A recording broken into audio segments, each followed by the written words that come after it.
Ayo!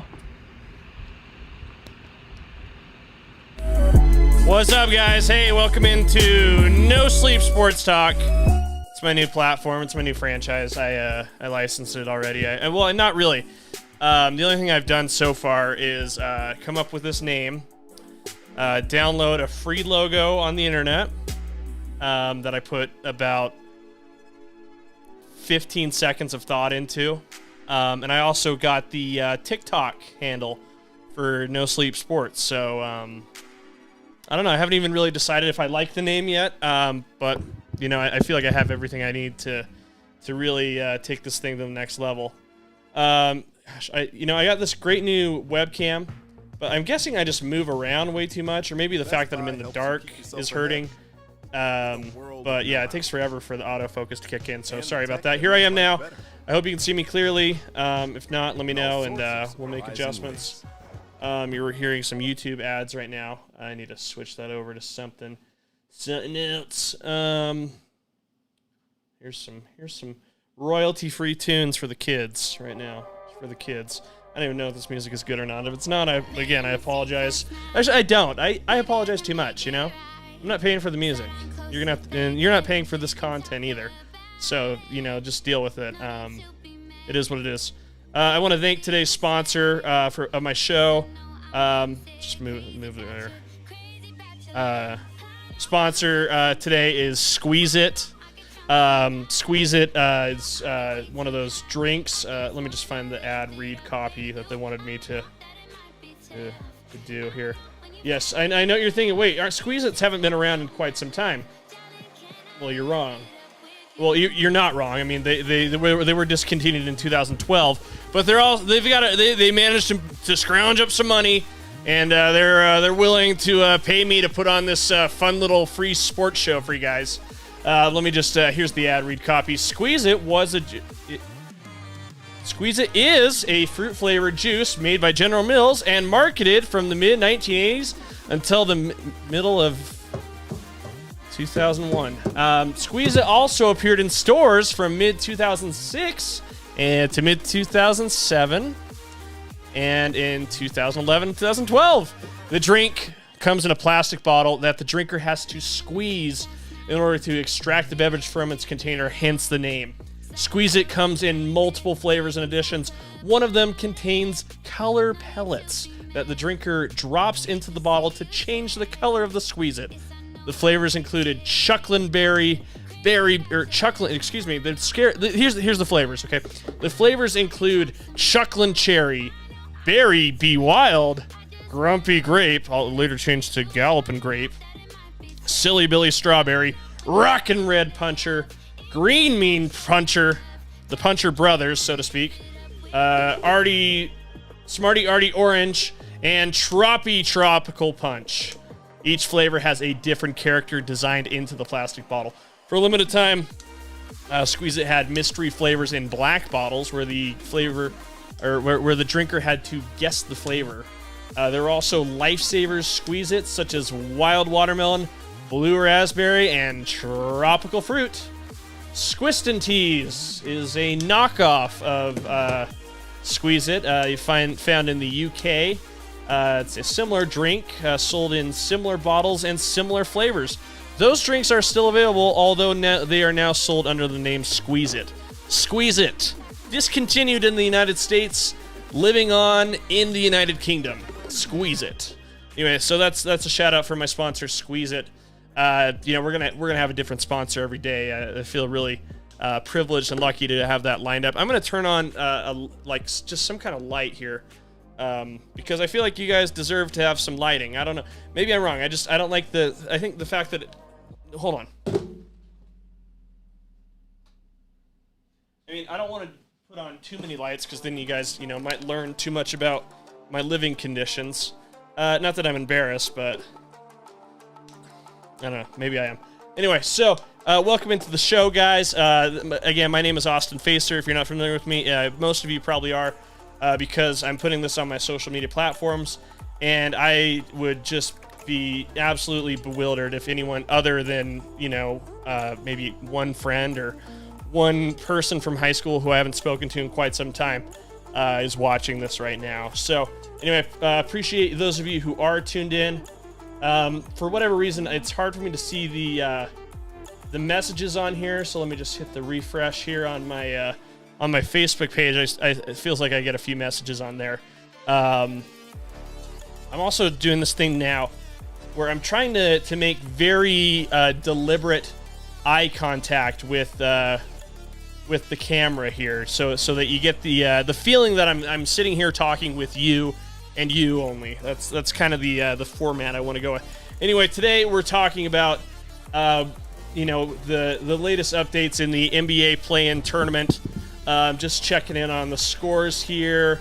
With about 3 minutes and 32 seconds left, the Washington Wizards are absolutely destroying the Indiana Pacers by a score of 136 to 102. Let's take a look at the box score here. For the Pacers, Sabonis is their leading scorer. Or no, he's not. I'm sorry. Malcolm Brogdon's their leading scorer with 24 points. On a very poor shooting night, I would say 9 of 23. Sabonis has triple-double. He's got 19 points, 10 assists, and 11 rebounds on 8 for 15 shooting. Seems like he's probably doing everything he can to keep his team away from what looks to be a pretty sure loss. The Wizards seem to be doing quite well. They've got 5 players in double digits, several players with 9 points. They're led right now by Bradley Beal, who has 25 points on 9 for 17 shooting. Let me just turn down the music just a little bit. With 4 assists and 5 rebounds. Russell Westbrook, who has been on fire lately, is 2 rebounds away from a double-double. From a triple-double. He currently does have a double-double. He's got 18 points, 15 assists. He's a plus 30 on the floor. That means when he's on the floor, the Wizards have been outscoring the Pacers by 30 points, okay? He's having a very efficient shooting night as well. He's been shooting the ball with, it's just from what I can tell looking at the box score, he's been shooting the ball with good selectiveness, I'd say. He's only taken 13 shots. He's made 6. One of my favorite former Jazz players, Raul Neto. A lot of people think it's Raul Neto because his first name starts with an R. It's actually Raul, okay? He's Brazilian. They do it differently there. The R's make weird noises there. But whatever, right? So he's got 14 points. He's 5 for 8 from the field.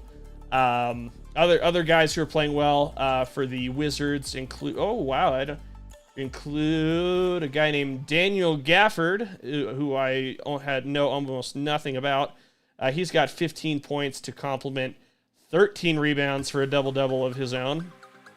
He also has 5 blocks. Wow, that's a very impressive performance from a guy I know literally almost nothing about. So it looks like the Wizards have managed to scrape their way into the playoffs here. Again, they're a couple minutes away from clinching that win.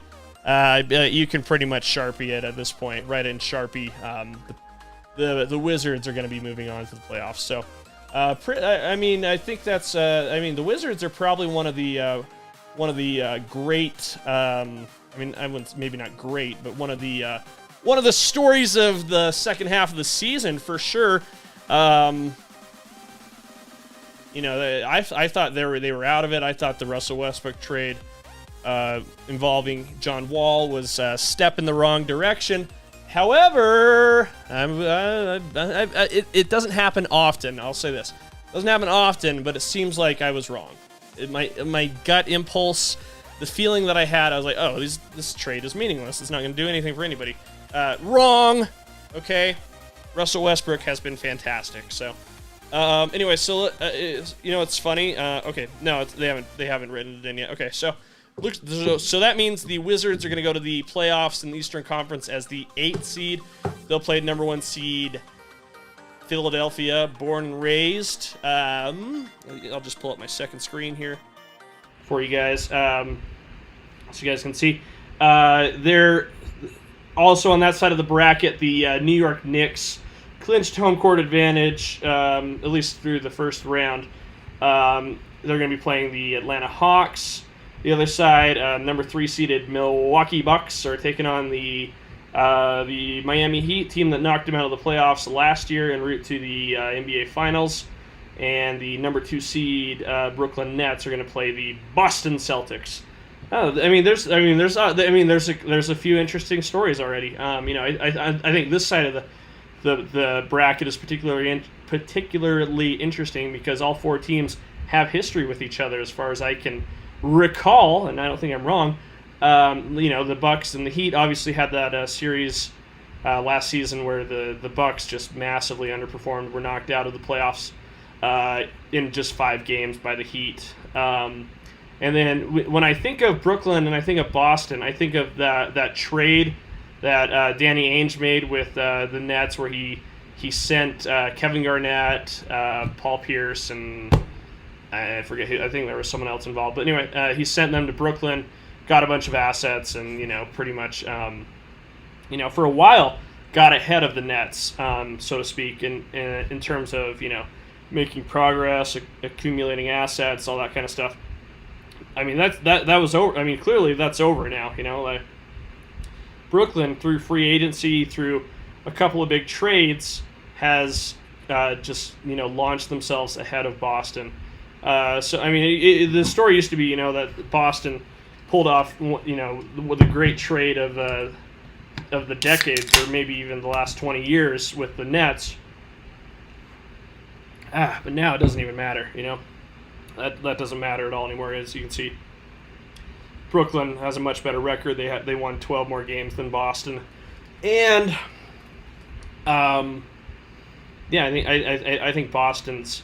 I think Boston is going to have to do something about Brad Stevens in the near future. It wouldn't surprise me at all if they decided to go with someone else. I say that just the other interesting angle there is the Kyrie Irving experiment failed in Boston. He gets to play against them. Blah blah blah. That's the other thing. So yeah, I was right. All these teams do have great storylines between them. So yeah, it's kind of cool. So I think that'll be a lot of fun.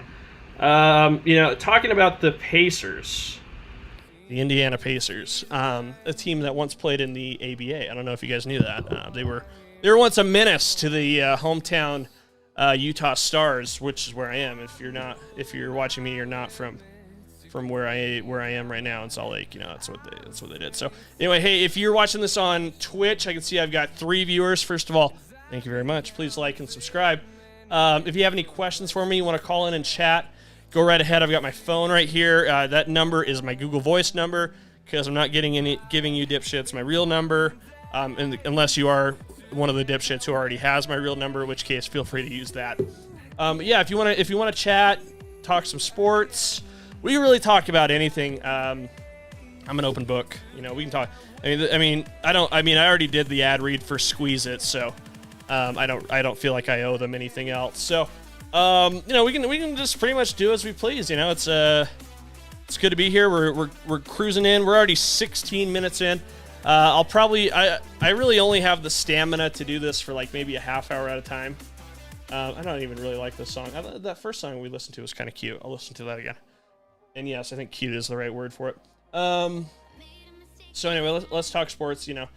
Obviously, I talked about it last night, about the Lakers-Warriors game, which was stunning.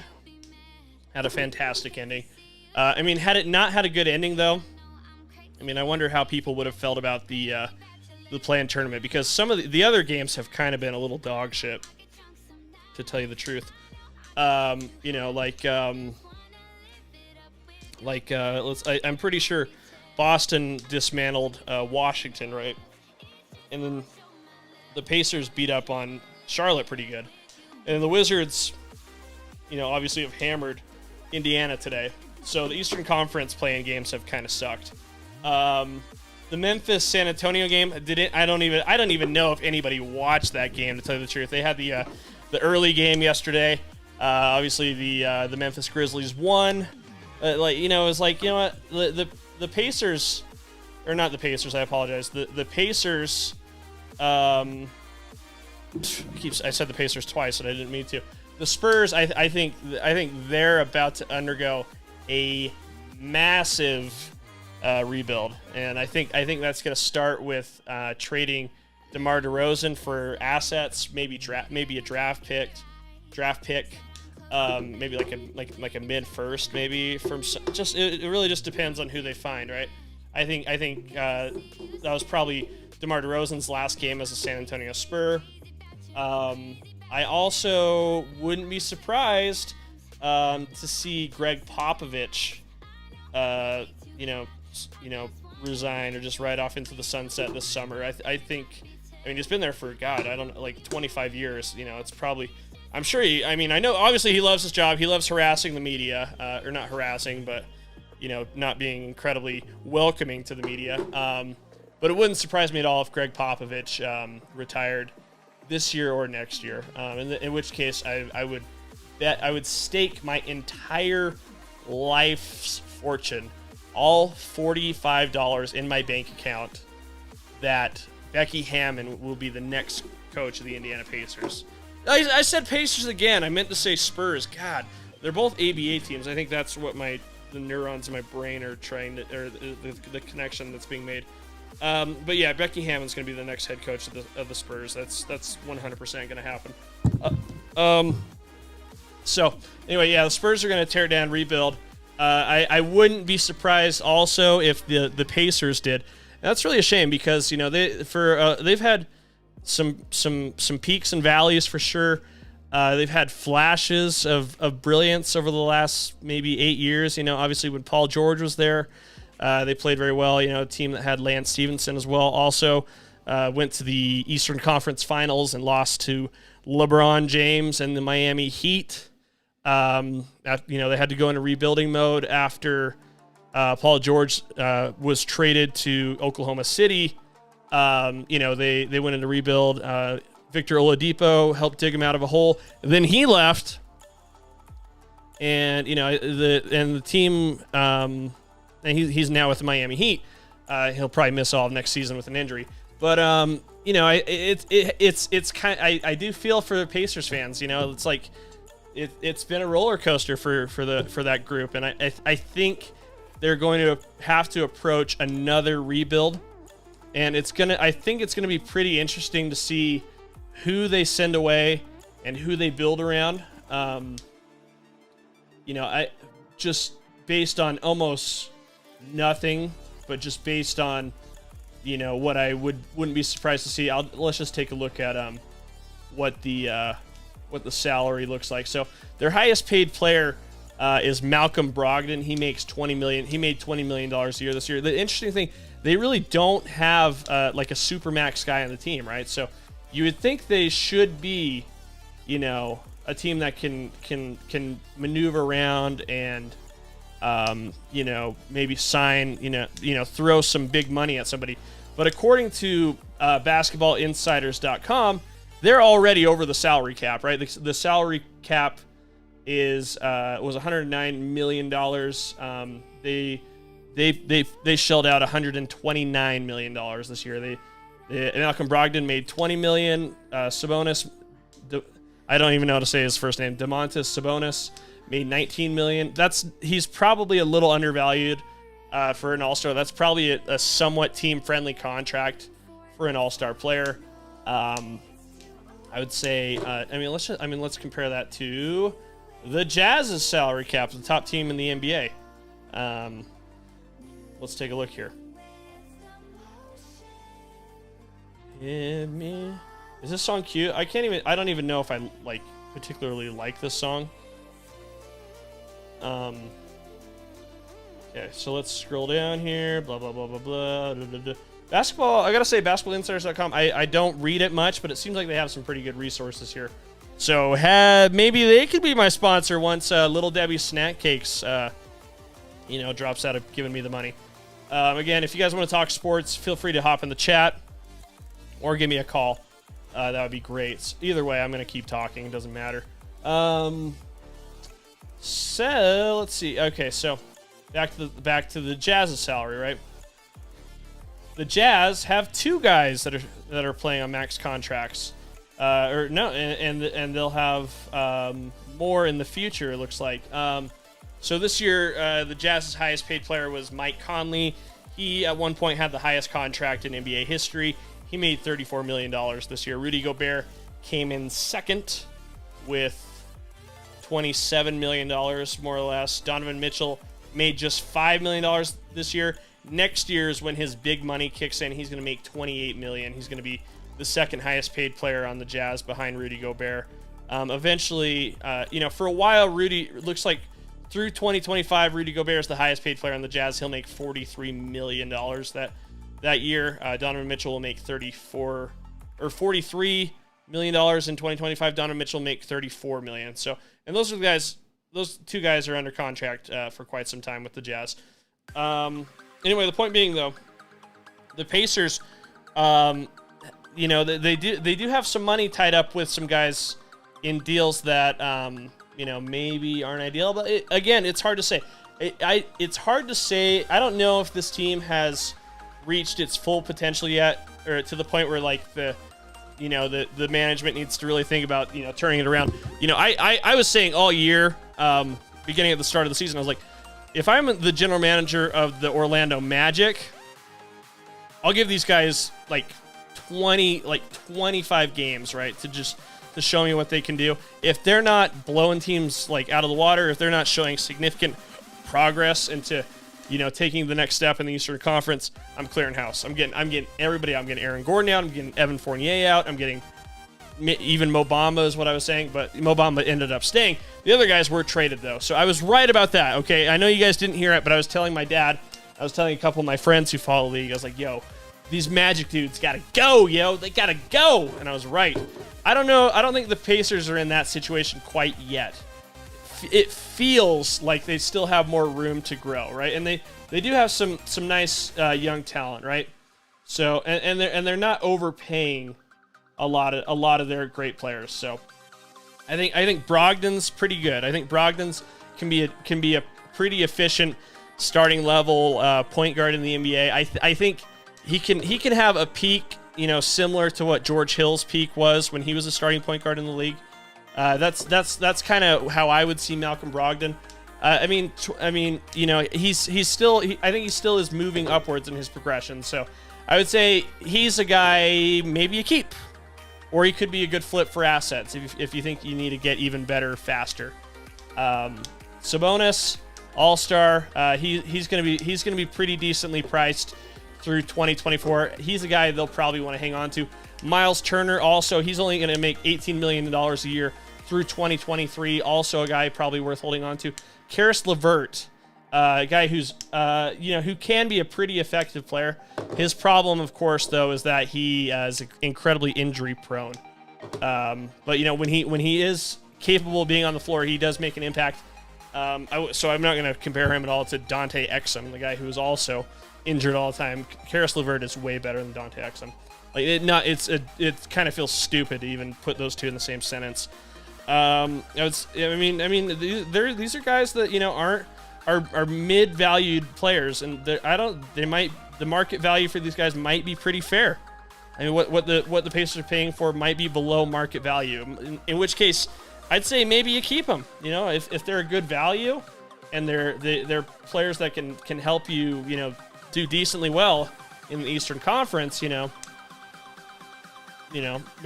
hold on to them. The thing is, like, it's possible to make the playoffs with this team. I think it's impossible to break into that top tier, the upper echelon of the Eastern Conference. I think the Sixers are much better. Obviously the Nets are much better. The Bucks are way better. Who is the 4th seed? I'm forgetting. I think the Knicks might have been an anomaly this year. That's just what my gut tells me.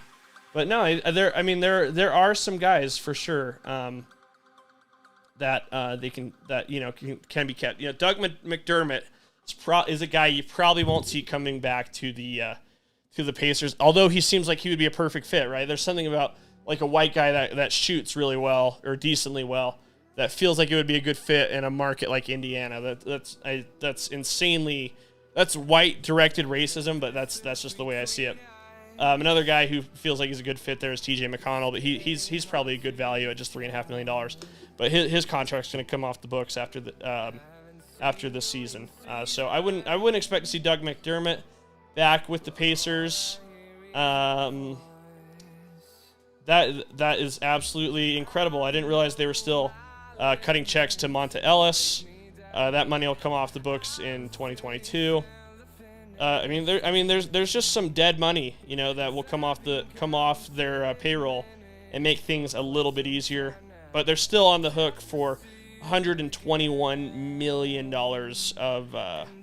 of salary next year. There's not too much room to wiggle in terms of like attracting a free agent. They're gonna have to decide if they're gonna run it back, try again next year. I am positive they'll have a new coach next year. Their coach being Nate Bjorken. It feels like from some of the reports that we saw from like Woj and other things, didn't feel like he was particularly well liked by the players. So I wouldn't be surprised if Kevin Pritchard and perhaps Larry Bird, shake it up and bring someone else in as a head coach. That might not have been a good promotion to bring Bjorken aboard. His assistants, possible replacements: Greg Foster, former Utah Jazz center. I'm almost positive that has to be him. Calbert Chaney, who was a great at. I think Calbert Chaney also played for the Jazz, if I'm remembering correctly. He obviously was a star at Indiana University. Could be a possible replacement. I think that would probably be a good PR kind of angle. But I think it'll be kind of interesting. It would be their next. It'd be like their third head coach in 3 years is what it would be, because they fired Nate McMillan. And I think that ended up being a poor decision. Nate McMillan, he's the head coach. He's doing a good job. He's the head coach somewhere. Don't ask me where. The Hawks, right? The Hawks did pretty well. He was the interim head coach of the Hawks.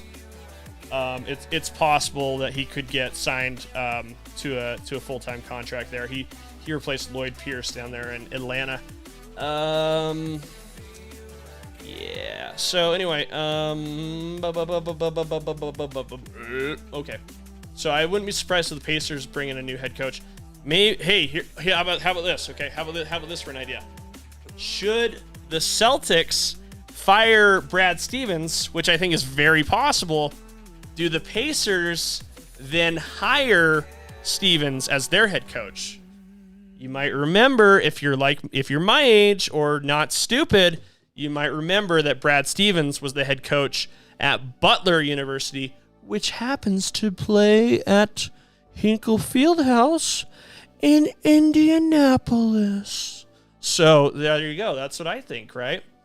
I could see that being a possible play. I wouldn't be. Let me just. If Freezing Cold Takes is watching this right now, and I know you are, because I've got a ton of watchers or viewers or whatever this is called. That is my prediction for what's going to happen in the coaching carousel this summer. I wouldn't be surprised if Brad Stevens gets fired and then is hired by the Indiana Pacers. So book it. That's what I'm saying. All right, so we've been going for about 31 minutes now. I'm going to go do other things, but this has been fun. I've enjoyed talking to one or two of you, however many have been talking to me. If you liked, what I had to say, if you're new to seeing me, if you're new to this game, throw me a like, throw me a follow. I don't know, whatever platform you're seeing this on. I'm on YouTube, Twitch, Periscope, Facebook, blah blah blah, whatever, right? So if you enjoyed yourself, you had a good time hanging out with me for the last 30 minutes, show some love. I mean a lot. So I appreciate it. Thanks, guys. And if you want to reach out and talk, you're more than welcome to. I'm happy to talk to anybody, even the fucking losers. I'll talk to the losers. I'm a loser myself, so happy to do it. Anyway, I'm going to sign off, guys. Thanks again. It was a lot of fun. I want to thank my sponsor, Squeeze It. Squeeze It, the best way to drink juice or something out of plastic. Squeeze it. So anyway, thank you, and we will see you next time. Bye, guys.